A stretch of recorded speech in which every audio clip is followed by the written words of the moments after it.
कहानी की शुरुआत एक बहुत गहरे और डरावने डेंजन से होती है। चारों तरफ पूरा अंधेरा होता है, हर जगह डेंजर का एहसास होता है। इसी डेंजन के अंदर एक आदमी धीरे धीरे चलता हुआ दिखता है। उसका नाम औरून है। उसके हाथ में एक तेज स्वॉर्ड होती है। उसका चेहरा शांत रहता है, लेकिन उसकी आंखें हर तरफ ध्यान से देखती रहती है। वो हर कदम बहुत सोच समझ कर रखता है। जैसे ही कुछ मॉन्स्टर उसके सामने आते हैं, और बिल्कुल नहीं डरता। वो तुरंत अपने स्वॉर्ड उठाता है और हमला कर देता है। उसकी तलवार बहुत फास्ट चलती है। कुछ ही बोलो में कई मॉन्स्टर जमीन पे गिर जाते हैं। उन्हें हराने के बाद और अपने आप से खुश होता है। उसे लगता है कि वो अभी भी स्ट्रांग है। उसे ये जानकर अच्छा लगता है कि वो अभी भी तलवार अच्छे से चला सकता है और अभी भी एक अच्छा वॉरियर बन सकता है। थोड़ी देर में वहाँ बहुत सारे छोटे छोटे गॉब्लिन्स आ जाते हैं। वो चारों तरफ से आकर और उनको घेरने लगते हैं। उनकी संख्या बहुत ज्यादा होती है। तब और समझ जाता है कि सिर्फ स्वॉर्ड से लड़ना थोड़ा मुश्किल हो सकता है। इसलिए वो अपने ऊपर एक स्पेशल मैजिक करता है। ये मैजिक उसके शरीर को एक्स्ट्रा ताकत देता है। इस मैजिक से उसकी बॉडी और मसल और भी स्ट्रांग हो जाती है। अब वो चोट को अच्छे से सह सकता है। ये मैजिक आमतौर पर दूसरों की हेल्प करने के लिए होते हैं, लेकिन और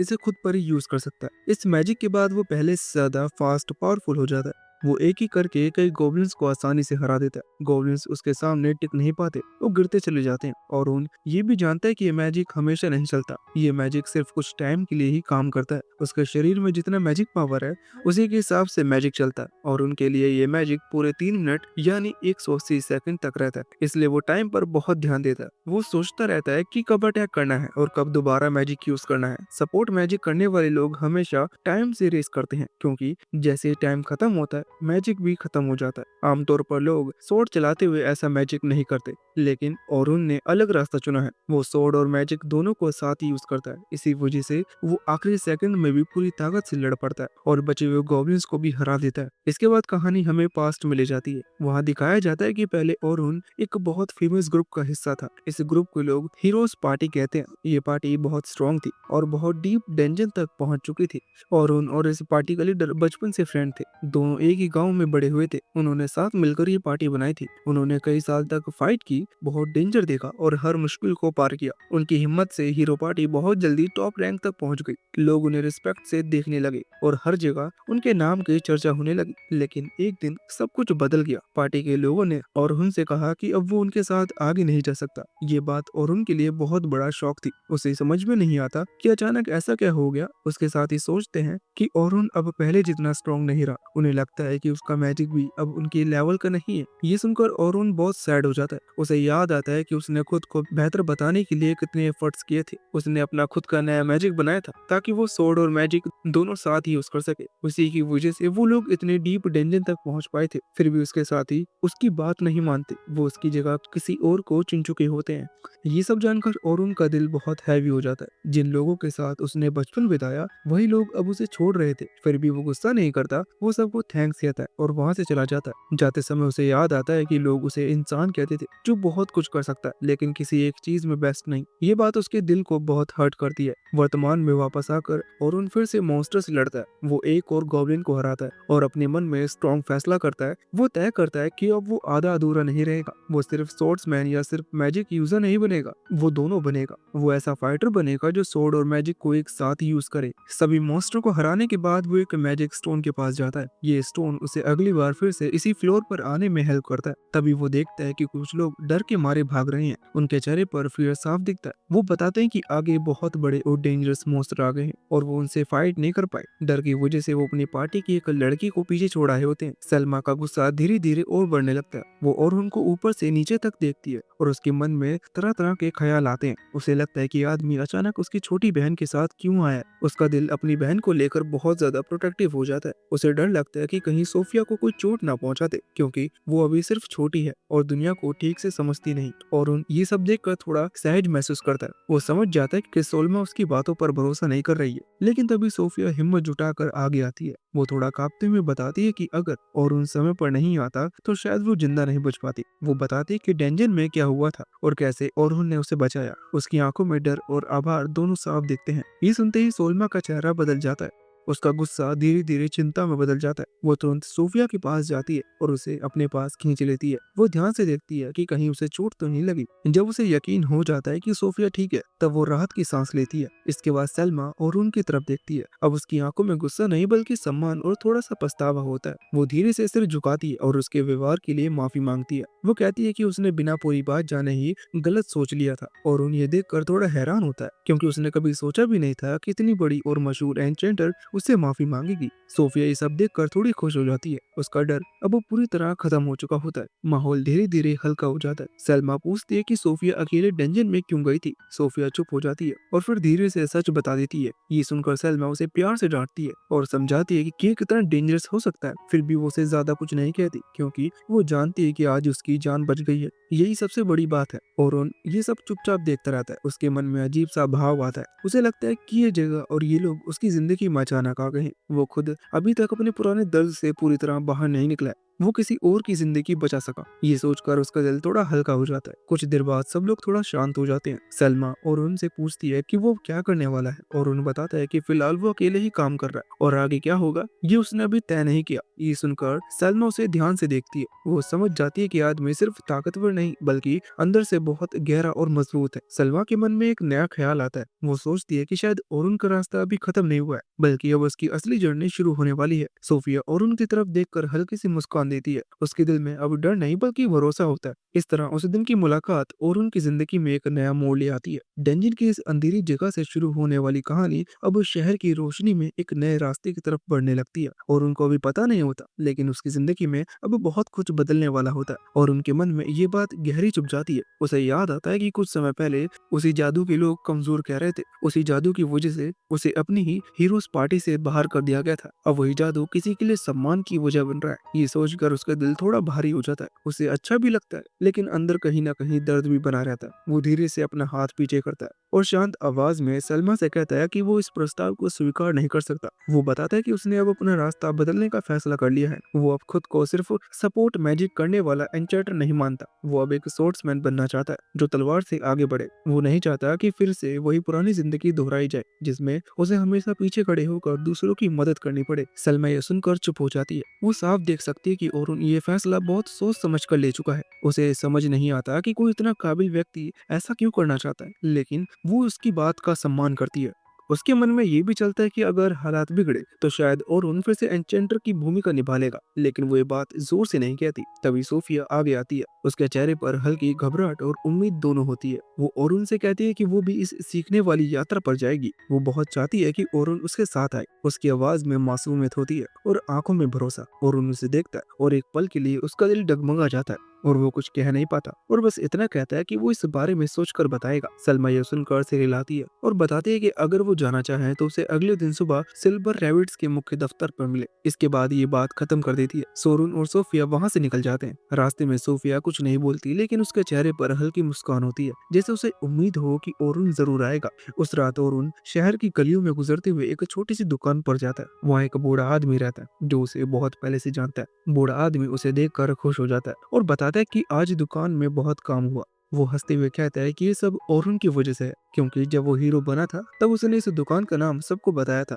ये सुनकर अरुण का चेहरा उदास हो जाता है। वो धीरे से बताता है कि अब वो ही उस पार्टी में नहीं है, इसलिए आगे वो ऐसा नहीं कर पाएगा। वो सोचता है कि अब लोग उसकी बातों पर ध्यान नहीं देंगे, लेकिन बूढ़ा आदमी मुस्कुराकर कहता है कि उसके लिए अरुण हमेशा वही रहेगा, चाहे वो हीरो हो या नहीं, वो उसका आभारी रहेगा। ये शब्द अरुण के दिल को छू जाते हैं। उसकी आंखें थोड़ी नम हो जाती हैं। उसे एहसास होता है कि दुनिया में ऐसे लोग भी हैं जिन्हें उनके नाम या रैंक से फर्क नहीं पड़ता। वो उसे उसके काम और उसके दिल की वजह से मानते हैं। वो बूढ़े आदमी को धन्यवाद कहता है और वहां से निकल जाता है। अब उसके मन में थोड़ा सुकून होता है। उसे लगने लगता है कि शायद उसका सफर अब सच में शुरू हो रहा है। अगली सुबह वो तय समय पर सिल्वर रैबिट्स के दफ्तर पहुंच जाता है। सलमा उसे देखकर खुश होती है और तुरंत अंदर बुला लेती है। चलते हुए वो कहती है कि आज अरुण पहले से ज्यादा जिंदा और हल्का लग रहा है। और उन हल्की मुस्कान के साथ कहता है कि शायद ऐसा ही है। वो बिना कुछ ज्यादा बताए आगे बढ़ जाता। अंदर पहुंचने पर गिल्ड की मुखिया उनसे मिलती है। वो और उनका स्वागत करते हैं और बताते हैं कि उन्होंने उसके बारे में बहुत सुना है और उन सम्मान से अपना परिचय देता है। बातचीत के दौरान सिखाने वाली यात्रा की पूरी योजना समझाई जाती है। 3 दिन में 50 से ज्यादा स्तर नीचे जाना,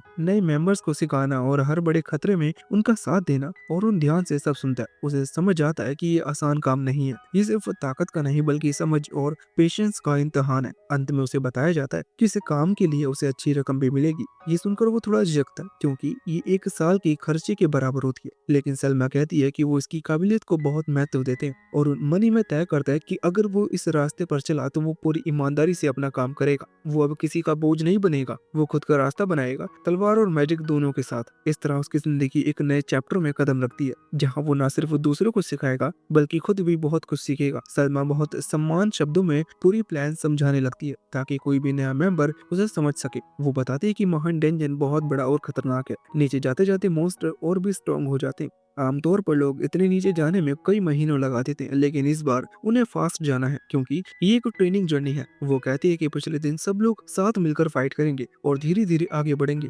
जहाँ नए लोग डरेंगे वहाँ पुराने और एक्सपीरियंस वॉरियर्स आगे आएंगे। दूसरे दिन मॉन्स्टर और ज्यादा खतरनाक होंगे, इसलिए टीम वर्क बहुत जरूरी होगा। तीसरे दिन सबसे ज्यादा डेंजर होगा क्योंकि वहाँ बड़े और ताकतवर एनिमीज मिलते हैं। और उन ध्यान से सब सुनता रहता है। उसके दिमाग में साफ साफ तस्वीर बनती होती है। उसे समझ में आ जाता है कि ये सिर्फ लड़ाई नहीं है बल्कि बच्चों को सिखाने जैसा काम है। उसे ये भी लगता है कि अगर वो गया तो उसे बहुत संभल कर चलना होगा क्योंकि कई नए लोग उसे देख रहे होंगे। बीस ब्रेस फिर बोलते हैं, वो कहते हैं कि इस यात्रा में किसी पर जबरदस्ती नहीं है। अगर औरुन सिर्फ स्पोर्ट्समैन बनकर जाना चाहता है तो वो उसकी चॉइस का सम्मान करेंगे। वो कहते हैं कि असली ताकत सिर्फ मैजिक या सोर्ड में नहीं होती बल्कि सही फैसला लेने में होती है। ये सुनकर और उनको थोड़ा सुकून मिलता है। उसे लगता है कि यहाँ कोई उसे बदलने की कोशिश नहीं कर रहा। वो धीरे से कहता है कि वो उस यात्रा पर जाने के लिए तैयार है, लेकिन एक शर्त पर। वो कभी भी किसी को ये नहीं बताएगा कि वो पहले क्या था। वो चाहता है कि सब उसे सिर्फ एक साधारण स्पोर्ट्समैन ही समझे। सलमा और विंस एक दूसरे की तरफ देखते हैं और मुस्कुरा देते हैं। वो उसकी बात मान लेते हैं। सोफिया ये सुनकर बहुत खुश हो जाती है। उसकी आंखें चमकने लगती है और वो खुशी से हल्का सा सिर हिला देती है। बात खत्म होने के बाद सोरुन बाहर आता है। वो खुले आसमान को देखता है। उसे लगता है कि उसके दिल पर रखा बोझ अब थोड़ा हल्का हो गया। वो सोचता है कि शायद ये जर्नी सिर्फ डेंजन तक जाने की नहीं बल्कि खुद को फिर से समझने की जर्नी है। अब वो डरता नहीं। उसे पता है कि आगे मुश्किल आएंगी, मॉन्स्टर्स आएंगे और खतरे आएंगे, लेकिन उसे ये भी पता है कि वो अकेले नहीं है। वो अपने रास्ते पर चल चुका है, तलवार उसके हाथ में है और फ्यूचर उसके सामने खुला हुआ है। यहीं से और उनकी नई कहानी शुरू होती है। एक ऐसी कहानी जिसे अब कोई पार्टी, कोई टाइटल या कोई नाम तय नहीं करेगा। ये कहानी अब सिर्फ और उनकी अपनी होगी। कहानी थोड़ी देर के लिए पास्ट में चली जाती है। उस समय सलमा वीज से बात कर रही थी। उसने वीज को बताया था कि ओरुन अब हीरोज पार्टी में नहीं रहा। ये सुनकर वीज बहुत सीरियस हो गया था। उसने कहा था कि ये हीरोज पार्टी के लिए बहुत बड़ा लूज है और उनके बिना उनकी ताकत कम हो जाएगी। सलमा ने भी माना था कि ओरुन का सपोर्ट मैजिक बहुत काम का था। उसका जादू बहुत स्ट्रॉन्ग नहीं था, लेकिन वो बहुत फास्ट था। वो जल्दी समझ जाता है कि कब किसे मदद चाहिए। सही टाइम पर सही स्पेल डालना उसकी सबसे बड़ी ताकत थी। इसी वजह से पूरी टीम मुश्किल हालात में भी आगे बढ़ पाती थी। सलमा जानती थी कि ओरुन के जाने से हीरोज पार्टी वीक हो जाएगी और यही बात सिल्वर रैबिट्स के लिए एक चांस बन सकती है। अब अपनी कहानी प्रेजेंट में आती है और उन समझ जाता है कि इस जर्नी में बहुत सारे नए योद्धा होंगे। वो छोटे छोटे ग्रुप्स में होंगे। हर ग्रुप्स के साथ कुछ एक्सपीरियंस्ड वॉरियर्स रहेंगे जो उन्हें गाइड करेंगे। इन एक्सपीरियंस्ड लोगों में अरुण खुद और सलमा भी शामिल होंगे। अब सच में उसकी नई जर्नी शुरू होने वाली थी। प्लान ये था कि नए योद्धा पहले फाइट करेंगे। वो मॉन्स्टर से लड़कर सीखेंगे। अगर कभी डेंजरस सिचुएशन बन गई तो एक्सपीरियंस्ड वॉरियर्स आगे आएंगे और सब संभालेंगे। सलमा ये बात साफ साफ बताती है। ये सुनकर अरुण के मन में एक डाउट आता। वो सोचता है कि जब ये जर्नी इतनी फास्ट और रिस्की है तो सिर्फ 5 एक्सपीरियंस वॉरियर ही क्यों है। आमतौर पर ज्यादा सेफ्टी के लिए बड़ी स्ट्रॉन्ग टीम रखी जाती है। सलमा और विंस एक दूसरे को देखते हैं। थोड़ी देर बाद सलमा बोलती है कि असली गोल नए योद्धा को 91वें फ्लोर तक ले जाना है। अगर उन पर थोड़ा प्रेशर रहेगा तो वो जल्दी स्ट्रॉन्ग बनेंगे। ये उनके लिए सबसे अच्छा ट्रेनिंग होगा। लेकिन अरुण समझ जाता है कि ये पूरी सच्चाई नहीं है। इतना बड़ा रिस्क बिना किसी खास वजह के नहीं लिया जाता। जरूर कोई सीक्रेट रीजन है जो वो किसी आउटसाइडर को नहीं बताना चाहते। अरुण ज्यादा सवाल नहीं करता। वो बस इतना तय करता है कि वो पूरी ईमानदारी से मदद करेगा। विंस उसे थैंक्स कहता है और बताता है कि उसे पहले ही 2 गोल्ड कॉइन मिलेंगे। अगर जर्नी सक्सेसफुल रही तो 10 और गोल्ड कॉइन्स। ये सुनकर अरुण थोड़ा शॉक हो जाता है क्योंकि ये बहुत बड़ी रकम होती है। सलमा उसे बताती है कि वो उसकी एबिलिटी को बहुत वैल्यू देते हैं और उनको अच्छा भी लगता है और वो मन ही मन डिसाइड करता है कि वो पूरी मेहनत करेगा। अगले दिन सभी लोग महान डेंजन के गेट पर इकट्ठा होते हैं। जैसे ही अरुण वहां पहुंचता है, सलमा और सोफिया उसका स्वागत करती हैं। और उन देखता है कि सोफिया ने न्यू आउटफिट पहना हुआ है, ये नए योद्धाओं की यूनिफॉर्म होती है। वो उसकी तारीफ करता है और कहता है कि उस पर ये कपड़े अच्छे लग रहे हैं। सोफिया ये सुनकर शाय हो जाती है और मुस्कुरा देती है। ये सब देखकर सलमा थोड़ी अलर्ट हो जाती है। वो ओरुन से पूछती है कि क्या वो लड़कियों से हमेशा ऐसी स्वीट बातें करता है और क्या उसकी कोई गर्लफ्रेंड है। ओरुन जल्दी से मना कर देता है। वो बताता है कि उसकी पुरानी टीम में लड़कियां थी, इसलिए आदत से ऐसा बोल गया। ये सुनकर सलमा शांत हो जाती है। सोफिया क्यूरियोसिटी से पूछती है कि ओरुन कहाँ रहता है। ओरुन बताता है कि अभी वो एक इन में ठहरा है, उसे जल्दी कोई परमानेंट जगह ढूंढनी होगी। ये सुनते ही सलमा फिर से नर्वस हो जाती है और सोफिया से पूछती है कि क्या वो उससे मिलने जाने की सोच रही है। सोफिया घबरा कर मना कर देती है। थोड़ी देर बाद सलमा देखती है कि ओरुन बाकी लोगों से अलग खड़ा है। वो वजह पूछती है। ओरुन बताता है कि वो आउटसाइडर है और नहीं चाहता कि नए लोग डर जाएं। सलमा मान जाती है और उससे कहती है कि माहौल थोड़ा लाइट करने में मदद करे। सलमा ओरुन की बाकी एक्सपीरियंस्ड वॉरियर से मिलवाती है। वो सबको बताते हैं कि ओरुन बहुत स्ट्रांग है। उसकी बात सुनकर वो सब उस पर भरोसा कर लेते हैं। ओरुन थोड़ा ऑकवर्ड महसूस करता है और कहता है कि उसे ज्यादा उम्मीद न रखे। सलमा मुस्कुरा देती है और कहती है कि इतना हम्बल होने की जरूरत नहीं। फिर सब अपने इंट्रोडक्शन देते हैं। ओरुन बताता है कि वो फ्रंट लाइन स्पोर्ट्समैन है। काले बालों वाला योद्धा खुद को एंथम बताता है और कहता है कि वो डिफेंस संभालता है। सुनहरे बालों वाला बर्नेट भी डिफेंडर होता है। आखिर में कैथी नाम की एक लड़की बताती है कि वो हीलिंग मैजिक करती है और उन समझ जाते हैं कि टीम बैलेंस्ड है। फिर भी उसके मन में एक हल्की सी चिंता रहती है। उसे लगता है कि अगर वो यहाँ का ना होता तो शायद कुछ गड़बड़ हो सकती थी। सलमा एक पल के लिए सीरियस हो जाती है। उसे विन से कोई पुरानी बातें याद आती है। विन जानता था कि उन्होंने एक स्ट्रॉन्ग मेंबर खो दिया, लेकिन इम्बैलेंस के कारण पहले से किसी को नहीं जोड़ा जा सकता था। इसी वजह से सलमा ने ओरुन को बुलाया था। अगर ओरुन फ्रंट लाइन पर टिक नहीं पाया तो ये पूरी जर्नी खतरे में पड़ सकती है। और यही सोचकर सलमा अंदर ही अंदर थोड़ा डर महसूस करती है। ओरुन सलमा के चेहरे पर हल्की सी worry देखता है, लेकिन सलमा तुरंत खुद को संभाल लेती है। वो गहरी सांस लेती है और सबको मजबूत आवाज में याद दिलाती है कि उनके सामने 3 दिन की बहुत हार्ड और लंबी जर्नी है। अब पीछे हटने का कोई टाइम नहीं है। जो भी होगा सब मिलकर सामना करेंगे। इसके बाद सलमा ओरुन को नए बच्चों के पास ले जाती है। उसके मन में बात साफ होती है कि जर्नी शुरू करने से पहले बच्चों का डर कम करना जरूरी है। वो सबके सामने खड़ी होती है और बोलना शुरू करती है। वो बताती है कि आज से वो सब महान डेंजन के 91वें फ्लोर की ओर नीचे उतरने शुरू करेंगे। ये सुनते ही नए बच्चे के चेहरे पीले पड़ जाते हैं। उनकी आंखों में डर साफ दिखता है, क्योंकि वो जितनी जल्दी डेंजन के बीच वाले हिस्से में जाने वाले हैं जहाँ डेंजर बहुत ज्यादा होता है। सलमा ये सब देख लेती है। वो नरम लेकिन भरोसे वाली आवाज में उन्हें समझाती है कि डरने की कोई जरूरत नहीं है। वो कहती है कि अगर कुछ भी गलत हुआ तो उनकी मदद के लिए एक बहुत स्ट्रॉन्ग इंसान उनके साथ है। फिर वो ओरुन की तरफ इशारा करती है, इंट्रोडक्शन देती है। वो बताती है कि ओरुन वहां तक जा चुका है जहां वो बच्चे कभी ड्रीम में भी नहीं पहुंच पाए हैं। ये सुनते ही बच्चे हैरान हो जाते हैं। वो आपस में धीरे धीरे बात करने लगते हैं। कोई उसकी तलवार देखता है, कोई उसका शांत चेहरा। उनकी आंखों में डर की जगह अब क्यूरियोसिटी और एक्साइटमेंट दिखने लगती है। सलमा आगे बताती है कि ओरुन कभी हीरोज पार्टी का मेंबर था और वो महान डेंजन को बहुत अच्छे से जानता है। ये सुनकर बच्चों का जोश और बढ़ जाता है। उन्हें लगता है कि जर्नी अब सिर्फ ट्रेनिंग नहीं बल्कि एक स्पेशल एडवेंचर बनने वाली है। दूसरी तरफ ओरुन अंदर से थोड़ा नर्वस हो जाता है। उसे उम्मीद नहीं थी कि सलमा उसके बारे में सबके सामने इतना बता देगी। वो सोचता है कि अब सब उससे बहुत ज्यादा एक्सपेक्ट करेंगे। फिर भी सलमा को कोई रिग्रेट नहीं होता, क्योंकि अब बच्चों के चेहरे पर डर नहीं बल्कि कॉन्फिडेंस दिख रहा होता है। सलमा सबको थोड़ी देर वेट करने को कहती है और खुद बाकी एक्सपीरियंस्ड वॉरियर के साथ लास्ट प्रिपरेशन देखने चली जाती है। जब ओरुन अकेले होता है तो वो सोचता है कि उसकी तारीफ कुछ ज्यादा ही कर दी गई, लेकिन सलमा के मन में ये साफ होता है कि उसने कुछ भी गलत नहीं कहा और उन सच में बहुत आगे तक जा चुका है। बच्चों का मन स्ट्रॉन्ग करना भी लीडर की रिस्पॉन्सिबिलिटी होती है और उन ये बात समझ जाता है। फिर भी उसके दिल में हल्की सी चिंता रहती है। वो नहीं चाहता कि उसका हीरो वाला नाम किसी प्रॉब्लम का कारण बने। वो तो बस शांत रहकर अपना रास्ता बनाना चाहता है और उस बूढ़े आदमी की दुकान की मदद करना चाहता है। थोड़ी देर बाद सलमा उसे बताती है कि वो उसे ग्रुप 10 के साथ भेजना चाहती है। ये ग्रुप सबसे स्मार्ट और फास्टर लर्नर माना जाता है। अगर ये बच्चे मिलकर सही टीम वर्क सीख ले तो वो आसानी से डंजन के मिडिल लेवल तक पहुंच सकते हैं। और उन ये जिम्मेदारी स्वीकार कर लेता है। हालांकि उसे थोड़ा अजीब लगता है कि इतने टैलेंटेड बच्चों की देखभाल एक आउटसाइडर को दी जा रही है। जब और ग्रुप 10 बच्चों से मिलता है तो वो देखता है कि सोफिया भी उसी ग्रुप में है। कुल मिलाकर वहाँ सिर्फ 3 ही बच्चे होते हैं। ये देखकर ओरुन सरप्राइज हो जाता है, क्योंकि आमतौर पर बिगिनर्स की टीम बड़ी होती है।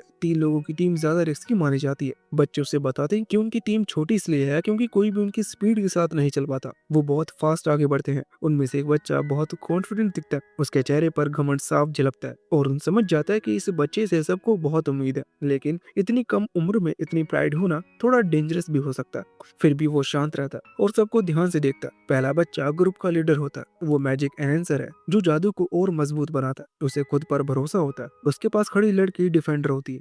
वो भारी आर्मर नहीं पहनती। वो बताती है कि वो डोज करके लड़ती है। वो अटैक को रोकने की बजाय तेजी से हट जाना पसंद करती है। वो चाहती है कि मॉन्स्टर उसे छुए भी ना, लेकिन वो उनके बहुत पास जाकर फाइट करना चाहती है। और उन समझ जाते हैं कि ये टीम नॉर्मल नहीं, ये स्पेशल है, लेकिन साथ ही बहुत डेंजरस भी हो सकती है। अब उसकी असली टेस्ट शुरू होने वाले हैं, क्योंकि इन बच्चों को सेफ रखते हुए आगे बढ़ना है और साथ ही उन्हें सही तरीके से सिखाना भी है। डॉज टाइप डिफेंडर आमतौर पर शील्ड या ताकत से वार रोकने की बजाय स्पीड से हमले से बचते हैं, और उसे समझाता है कि ये सुनने में इजी लगता है, लेकिन रियल फाइट में ये बहुत हार्ड होता है। जब तक किसी को सही एक्सपीरियंस ना मिले तब तक ये तरीका जानलेवा हो सकता है। लोगन बताता है कि उसके काबिल के सभी लोगों ने उसे पहले से ये बात समझाने की कोशिश की थी, लेकिन उसने किसी की नहीं सुनी। तभी कैरोलिना पलट कर कहती है कि लोगन टीचर्स की बात भी नहीं सुनता। लोगन पूरे कॉन्फिडेंस के साथ सोचता है कि उसे सुनने की जरूरत नहीं है, क्योंकि वो खुद को सबसे काबिल मानता है। सोफिया जल्दी से दोनों को शांत करने की कोशिश करती है, और ये सब देख कर समझ जाते हैं कि ये तीन बच्चे बड़े नोटी हैं, बहुत जिद्दी हैं और अपने ही तरीके में चलना चाहते हैं। अब उसे सिर्फ मॉन्स्टर से नहीं बल्कि इन बच्चों की आदतों से भी लड़ना होगा। आखिर में भले ही वो तीनों पहले से एक दूसरे को जानते हो, सोफिया भी अपना परिचय देती है।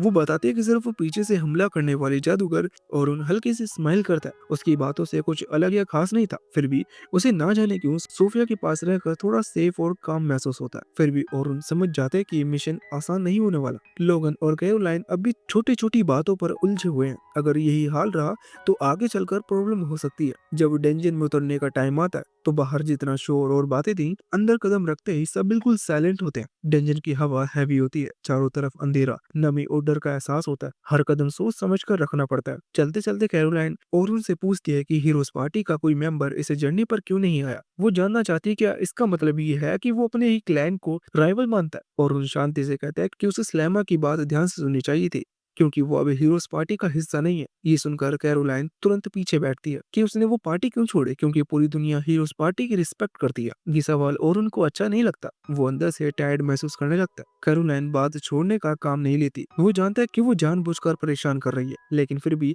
ऐसे सवाल उसे चुभते हैं।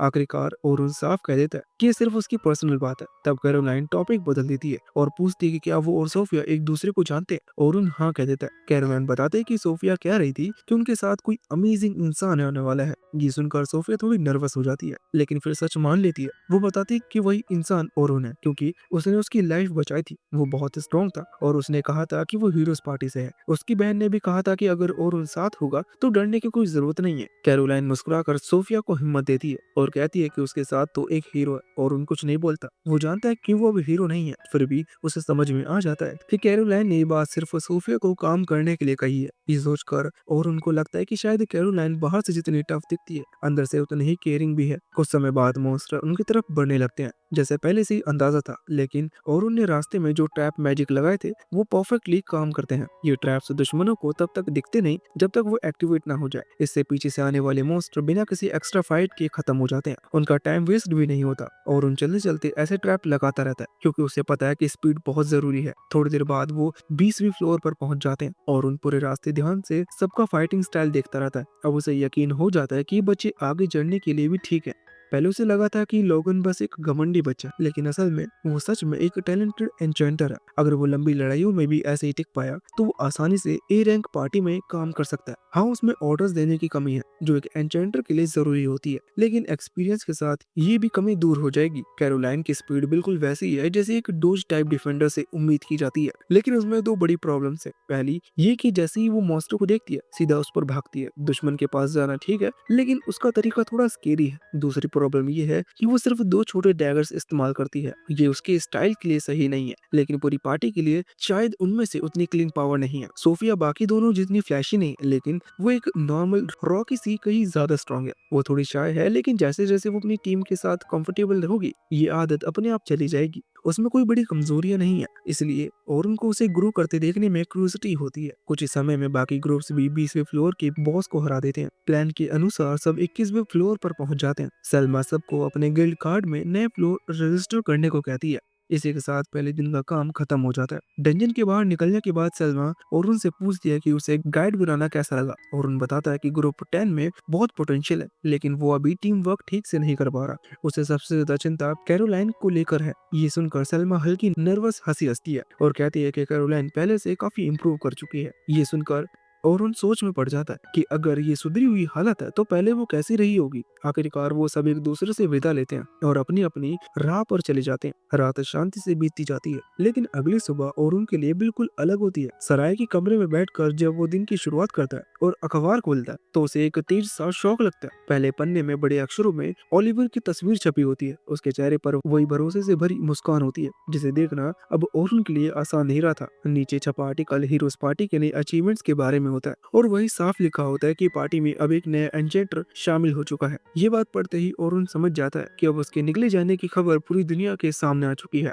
उसका दिल जोर जोर से धड़कने लगता है। गुस्से और दर्द के मिले जुले एहसास में वो अखबार को मेज पर पटकता है। उसके मन में यही चलता रहता है कि बाकी लोगों को जरा भी अंदाजा नहीं है ये खबर उसे अंदर तक कितनी चोट पहुंचा रही है। उसे लगता है कि काश वो लोग कम से कम ट्रेनिंग मिशन के खत्म होने तक रुक जाते। अब अगर किसी भी नए बच्चे ने ये खबर पढ़ ली होगी तो उसकी इमेज एक पल में बदल जाएगी। कल तक वो सबकी नजरों में हीरोज पार्टी का एक्सपीरियंस्ड मेंबर था और आज वही सिर्फ एक आम इंसान बन गया है जिसे पार्टी से बाहर कर दिया गया था। कुछ देर तक वो यूं ही चुप बैठा रहता है। कमरे में अजीब सी खामोशी फैल जाती है। फिर वो गहरी सांस लेता है और खुद को संभालता है। वो अपना कोट उठाता है और सोचता है कि अब इस बारे में ज्यादा सोचने का कोई फायदा नहीं है, क्योंकि जो हो चुका है उसे बदला नहीं जा सकता। उसे तय समय पर मिलने की जगह पहुंचना है, इसलिए वो रूम से बाहर निकल पड़ता है। शहर की सड़कों में गुजरते हुए उसका मन बहुत भारी रहता है। आसपास लोग अपने काम में लगे होते हैं, लेकिन उसे किसी भी चीज में दिलचस्पी नहीं रहती। तभी अचानक पीछे से किसी लड़की की आवाज आती है। वो वहीं रुक जाता है। ये आवाज उसे बहुत जानी पहचानी लगती है। धीरे धीरे वो मुड़ता है और सामने लूना को खड़ा देखता है। वो हीरोज पार्टी की मेंबर थी और उन गिने चुने लोगों में से एक जिसने हमेशा उसके साथ पहले जैसा ही व्यवहार किया था। लूना को सामने देखकर और उन कुछ पल के लिए हैरान रह जाता है। उसे याद आता है कि जब बाकी मेंबर्स उससे दूरी बनाने लगे थे तब भी लूना कभी नहीं बदली। जिस दिन उसे पार्टी से निकाला गया था उस दिन लूना किसी जरूरी काम से बाहर गई थी और उन जानता था कि अगर वो उस दिन मौजूद होती तो शायद हालात कुछ और होते। इन सब बातों को याद करते हुए उसके चेहरे पर अनजाने में हल्की सी मुस्कान आ जाती है। उसे एहसास होता है कि हीरोज पार्टी से उसका रिश्ता पूरी तरह खत्म नहीं हुआ है। थोड़ी देर में उसे समझ में आ जाता है कि लूना उससे फिर से हीरोज पार्टी में लौटने की बात कर रही है। वो महसूस करता है कि लूना ये बात दिल से कह रही है और अब भी उसकी ताकत पर भरोसा करती है। लेकिन उसे समय उसके मन में आज सुबह पड़ा हुआ अखबार घूमने लगता है। वो जानता है कि अब सब कुछ बदल चुका है। पार्टी में नए मेंबर आने की खबर पर अपनी टीम में वापस जाना ये तो बहुत ज्यादा मुश्किल है और सच तो ये है कि अब वो खुद भी उस जगह पर लौटना नहीं चाहता जहाँ से उसे इस तरह से बाहर निकाला गया था।